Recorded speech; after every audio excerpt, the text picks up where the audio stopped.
Приветствую зрителей моего канала, с вами Александр, и сегодня очередная распаковка товара. Результатом моего уже годового сотрудничества с платформой EPN, переходим на ее страничку, которая позволяет веб-мастерам зарабатывать путем привлечения покупателей по реферальным ссылкам на товары торговой интернет-площадки AliExpress.com, а также зарабатывать самим покупателям путем возврата кэшбэк, то есть часть уплаченной за товар суммы, стало приятное сегодняшнее приобретение. Видеокамеры Panasonic HC-V770EEK. Кстати, ссылки на подключение к данной партнерской платформе я размещу в описании под этим видеороликом.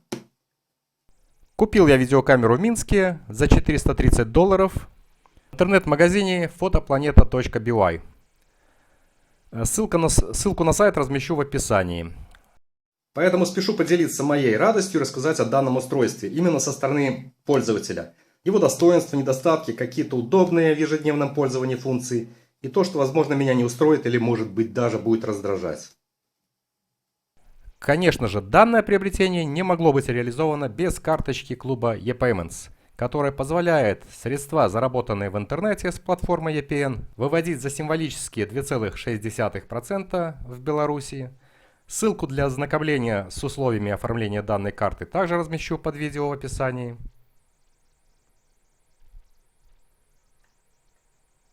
Карточка системы MasterCard. Ну что ж, распакуем. Камера поставляется в небольшой розничной картонной коробке, на которой указаны бренд производителя Panasonic, модель HC-V770EEK, черный цвет, ее отличительные характеристики, или можно сказать достоинства. Камера оснащена Wi-Fi модулем, что позволяет через специальное приложение управлять ею через смартфон, а также совмещать на экране дисплея камеры изображение с оптики самой камеры, а также с оптики камеры сопряженного смартфона. Вот таким вот образом. На одной из граней проиллюстрированы аксессуары, приобретаемые отдельно. С ними можно ознакомиться на официальном сайте компании Panasonic. Ссылочку также оставлю в описании под этим видео. Открываем. Камера комплектуется. Кабель USB, micro-USB для синхронизации с компьютером. Кабель HDMI, micro-HDMI для передачи изображения на телевизор или проектор. Еще один кабель. Это кабель зарядки. Здесь USB, здесь специальный такой штекер питания. Наличие USB позволяет нам заряжать аккумулятор камеры от пауэрбанка. Так, вот такой башмачок, адаптер для подключения внешнего микрофона или внешней лампы освещения. Аккумулятор Panasonic, это такой стандартный. Так, 3,6 вольт, 1940 мАч. 7 Вт-час. И, конечно же, зарядное устройство с евровилкой под USB. Компании Panasonic, модель VSK 0815K, 5 вольт, 1,8 ампера. От компании Photoplaneta.by предоставлено такое вот стекло на дисплей камеры, бесплатно, как подарок. Товарный чек, визиточка. Так, гарантийный талон. И паспорт, инструкция по эксплуатации. Как мы видим, на русском языке. Сама камера. Вот такого виде она представлена. Еще раз покажу. Это в комплекте 3 кабеля, зарядная, башмак, аккумулятор, камера, и как подарок пленка на дисплей. Инструкция по эксплуатации представлена сразу для двух типов камер. Это HD видеокамера, как у меня V770, и 4K видеокамера, модель 970. Видеокамера имеет следующий вид. По габаритам она несколько крупнее своих младших собратьев линейки Panasonic, ну и, наверное, фирм конкурентов. Объектив автоматически прикрывается снизу двумя пластиковыми шторками при выключении видеокамеры. Кому интересно, вот его данные. Нанесенная внутри резьба позволяет подключать фильтры различного назначения. Ну, при их выборе нужно ориентироваться на диаметр 49 мм. Спереди также установлена светодиодная подсветка, которую можно вручную, через меню включить, выключить или выбрать автоматический режим включения. Данная подсветка постоянно включена при пониженном освещении. Считаю это достоинством этой бытовой камеры.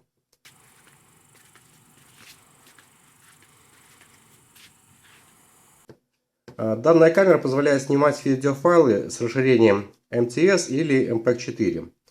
В первом варианте звуковое сопровождение записывается по системе 5.1. Это позволяет осуществить блок микрофонов,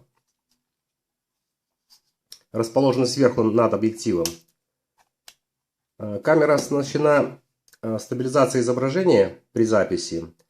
Сама оптика камеры находится в подвешенном состоянии внутри корпуса. Кстати, механизм стабилизации при работе издает небольшой шум, который фиксируется встроенными высокочувствительными микрофонами. И хорошо слышны, если использовать наушники. Наушники подключаются в специальный разъем мини-джек 3,5 мм, который припрятан спереди вот под таким лючком. Микрофоны настолько чувствительные, что в принципе регистрируют тихое урчание вашего желудка. Для управления камерой служат как механические кнопки, так и сенсорный дисплей, который стандартно расположен по левой от оператора стороне. При его открывании камера переводится в рабочий режим. Возможен переворот камеры на 180 градусов для удобства съемки самого себя. В нижней части дисплея расположен индикатор уровня записи с микрофона. По правой стороне камеры находится уже довольно дешевый ремешок на липучке. То есть можно его регулировать. Выполненный из какой-то клеенки, на котором нанесено имя бренда. Сверху под сдвигаемой внутрь корпуса крышечкой находится разъем для адаптера питания. Вот таким образом. С тыльной стороны фиксируется небольшой аккумулятор емкостью 1940 мАч. Конечно же, сделано в Китае. Который реально не с нуля заряжается до емкости 1856 мАч. Оригинальным адаптером с начальным током зарядки 1,17 ампер и в течение 2,5 часов. Заявлено, что емкости данного аккумулятора хватает в среднем при ведении записи в течение 2 часов.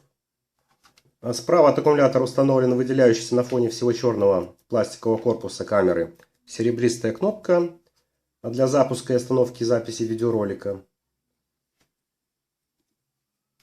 Сверху имеется слот под башмак, на который возможна установка внешнего микрофона или подсветки.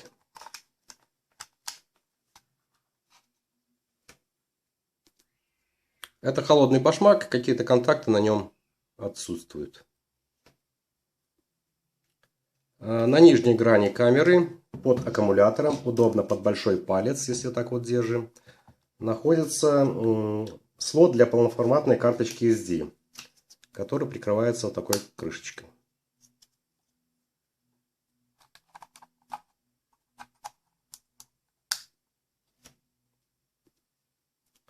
Камера оснащена двумя светодиодными индикаторами. Над аккумулятором находится светодиод красного свечения. В момент мигания его индицируется режим заряда аккумулятора. При постоянном красном свечении рабочий режим камеры. Если же он горит зеленым светом, значит установлено Wi-Fi соединение. При обращении к карте памяти горит красный светодиод на нижней грани. Здесь также у переднего края имеется позиция для крепления камеры на штативе. Сверху камеры нанесено изображение смартфона в руке. Это позиция для связи камеры со смартфоном посредством NFC. Отмечу, что у Panasonic хорошее обеспечение информацией со ссылками для установки соответствующего приложения на смартфон. Также есть ссылочка для скачивания очень объемной электронной инструкции в формате PDF. Далее здесь находится качелька для зумирования в режиме записи, которая в режиме просмотра видеороликов позволяет регулировать уровень громкости звукового сопровождения или изменить режим отображения файлов на экране дисплея. Еще одна серебристая кнопка, кнопка спуска затвора при фотографировании. Отмечу, что фотографирование возможно и в процессе ведения видеосъемки.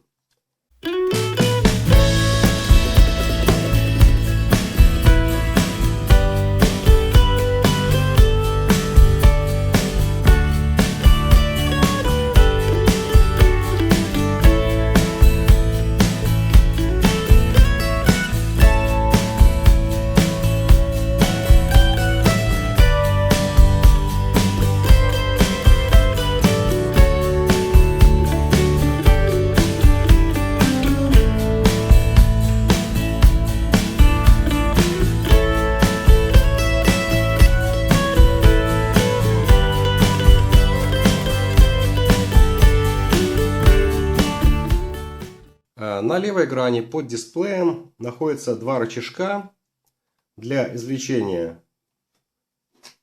Верхний — это извлечение вот этого холодного башмака. А второй — для извлечения аккумулятора.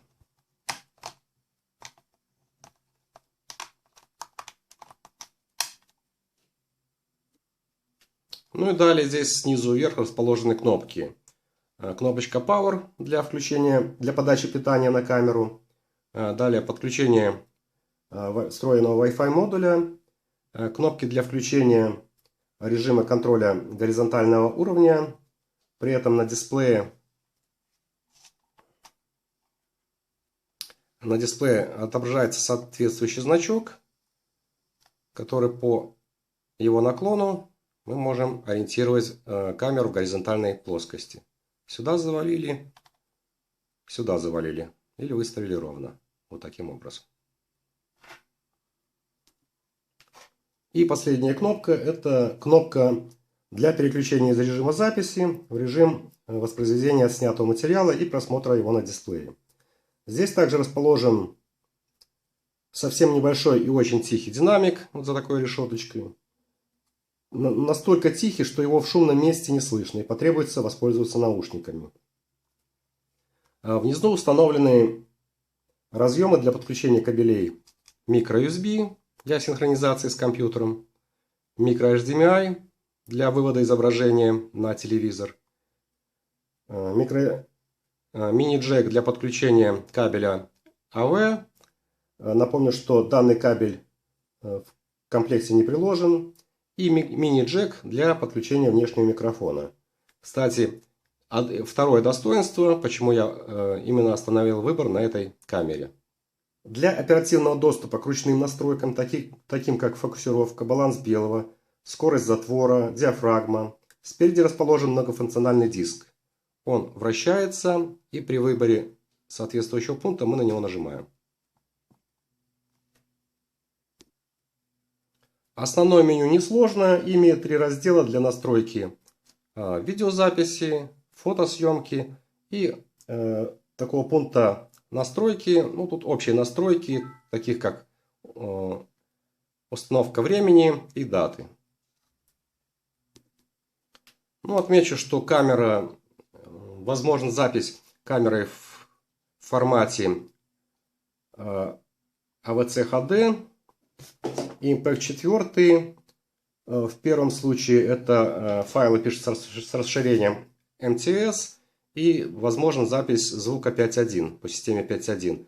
В режиме Impact 4 звуковое сопровождение записывается только в формате 2.0, то есть стерео.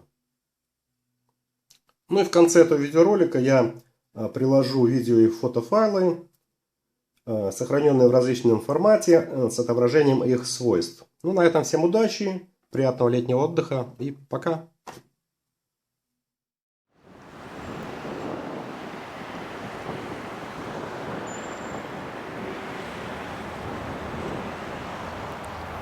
Вот 20 крат.